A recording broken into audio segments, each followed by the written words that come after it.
KR kitchen. இன்றைக்கி நம்ம கிச்சனில் என்ன ரெசிபி பார்க்க போகிறோம்னா, நல்ல ஒரு அருமையான ஹெல்த்தியான திணை லட்டு எப்படி செய்கிறதுன்னு தான் பார்க்க போகிறோம். இந்த திணை லட்டு டேஸ்ட் ரொம்பவே சூப்பராக இருக்குங்க. செய்கிறது ரொம்ப ஈஸி. லட்டு செய்ய தெரியாதவங்க கூட ரொம்ப ஈஸியாக செய்யலாம். அந்த அளவுக்கு ரொம்ப எளிமையாக இருக்கும் செய்கிறதுக்கு. நான் இன்றைக்கி சொல்லியிருக்க மெஷர்மெண்ட்டை பயன்படுத்தி இந்த லட்டை செஞ்சு பாருங்கள். ரொம்ப ஈஸியாக வரும். டேஸ்ட் ரொம்ப அருமையாக இருக்கும். இப்போ வாங்க இந்த லட்டு எப்படி செய்கிறதுன்னு பார்க்கலாம். இப்போ இந்த லட்டு செய்கிறதுக்கு நான் 1 டம்ளர் அளவு திணை எடுத்து ஒரு பாத்திரத்தில் சேர்த்துக்கிறேன். இதை நல்லா ஒரு 2-3 தடவை நல்லா கழுவி எடுத்துக்குங்க. கழுவி எடுத்துகிட்டு அதுக்கப்புறம் நல்ல தண்ணி விட்டு நல்லா ஒரு 5 மணி நேரம் ஊற வச்சுக்குவோம். இது சிறுதானியம் அப்படிங்கிறதுனால கொஞ்சம் நல்லா ஊறுனுச்சுன்னா தான் நமக்கு நல்லாயிருக்கும். நல்லா 5 மணி நேரம் ஊற வச்சுக்குங்க.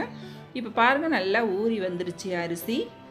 இப்போ அது நல்லா தண்ணிலாம் வடிச்சிட்டு இதை நம்ம ஒரு துணியில் போட்டு நல்லா காய வச்சு எடுத்துக்குவோம். கொஞ்சம் கூட தண்ணி இல்லாமல் நல்லா வடித்து எடுத்துக்குங்க. இது போல் நல்லா ஒரு காட்டன் கிளாத்தில் போட்டு ஃபேனுக்கு அடியில் ஒரு அரை மணி நேரத்துக்கு போட்டு வச்சிங்க அப்படின்னாக்கா நல்லா காஞ்சி வந்துடும். நல்லா காய வச்சு எடுத்துக்கணும். நம்ம நல்லா இது போல் பரப்பி விட்டுக்குங்க. இப்போ அரிசி நல்லா காஞ்சிருச்சு பாருங்கள். இதை நம்ம ஒரு பாத்திரத்துக்கு மாற்றிக்குவோம்.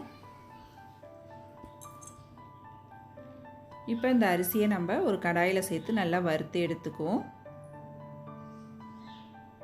நல்லா அடுப்பை சிம்மில் வச்சு நல்லா வறுத்து எடுத்துக்குங்க. நல்லா பொரிஞ்சு வரும். அது வரைக்கும் நல்லா கைவிடாமல் கிளறி விட்டுட்டே இருங்க. நல்லா செவர இது போல் நல்லா பொரிஞ்சு வரணும் அரிசி. இந்த அளவுக்கு வறுத்து எடுத்தோம்னா தான் நமக்கு உருண்டை நல்லா வாசனையாகவும் டேஸ்ட்டாகவும் இருக்கும். இப்போ நல்லா வறுப்பட்டுட்டு இதை நான் ஒரு பிளேட்டுக்கு மாற்றி நல்லா ஆற வச்சு எடுத்துக்குவோம். நல்லா இது போல் தட்டு ஃபுல்லாக பரப்பி விட்டுங்க. இப்போ நம்ம இந்த டம்ளரால் 1 டம்ளர் அரிசி எடுத்தோம். அதே டம்ளரால் ஒரு அரை டம்ளர் அளவுக்கு பாசிப்பருப்பு எடுத்துக்குங்க. எல்லா அளவுகளும் ஒரே பாத்திரத்தில் அளந்து எடுத்துக்குங்க. பாசிப்பருப்பும் பார்த்திங்கன்னா இது போல் நல்லா செவர வறுத்து எடுத்துக்குங்க. இதையும் அதே பிளேட்டில் மாற்றி நல்லா ரெண்டுத்தையும் ஆற வச்சு மிக்ஸி ஜாரில் சேர்த்து அரைச்சி எடுத்துக்குவோம். இப்போ பருப்பும் அரிசியும் ஆறிட்டு இதை நான் மிக்ஸி ஜாருக்கு சேர்த்துக்கிறேன். நல்லா மாவை நைஸாக அரைச்சி எடுத்துகிட்டு வந்து நல்லா நைஸாக உள்ள சல்லடையில் ஒரு தடவை சலித்து எடுத்துக்குவோம். மாவு நல்லா நைஸாக அரைச்சிக்குங்க. இப்போ இதில் கொஞ்சமாக குருணை இருக்குது. இதை நம்ம வந்து இட்லி தோசை மாவு கூட சேர்த்து இட்லி ஊற்றிக்கலாம். இதை வேஸ்ட் பண்ண வேண்டியில. இப்போ மாவு ரெடியாக இருக்குது. நம்ம 1 டம்ளர் திணை எடுத்தோம். அதே டம்ளரால் 1 டம்ளர் அளவுக்கு நாட்டு சர்க்கரை எடுத்திருக்கேன். அதை இதில் சேர்த்துக்கிறேன். இப்போ எல்லாத்தையும் நல்லா ஒரு தடவை கை வச்சு நல்லா கலந்து விட்டுக்குவோம். கலந்ததுக்கப்புறம் இதில் ஒரு அரை டீஸ்பூன் அளவு சுக்குத்தூள் சேர்த்துக்கிறேன். அரை டீஸ்பூன் ஏலக்காய் தூள். இப்போ சுக்குத்தூளும் ஏலக்காய் தூளும் உங்கள்கிட்ட இல்லை அப்படின்னாக்கா நம்ம அரிசி அரைக்கும் போதே சுக்கு ஏலக்காய் ரெண்டும் சேர்த்து நம்ம அரைச்சிக்கலாம். நல்லா வாசனையாக இருக்கும் இது ரெண்டும் சேர்க்கும் போது. நல்லா ஒத்தாப்பில் ஒரு தடவை மாவை இது போல் ஒன்று கலந்து விட்டுக்குவோம். இப்போ ஒரு தாளிப்பு பேன் வச்சுக்கோங்க. அதில் ஒரு 4 டேபிள் ஸ்பூன் அளவுக்கு நெய் விட்டுக்குங்க.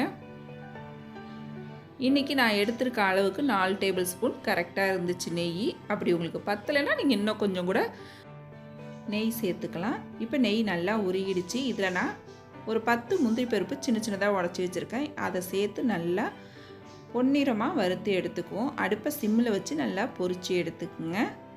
இப்போ நல்லா நிறம் மாதிரி வரட்டும். இந்த அளவுக்கு நல்லா நிறம் மாதிரி வந்துடுச்சு. இப்போ அடுப்பை ஆஃப் பண்ணிவிட்டு இந்த நெய்யை நம்ம கலந்து வச்சுருக்க மாவு கூட சேர்த்துக்குங்க. மாவு கூட சேர்த்து நல்லா ஒரு கரண்டி வச்சு கலந்து விடுங்க.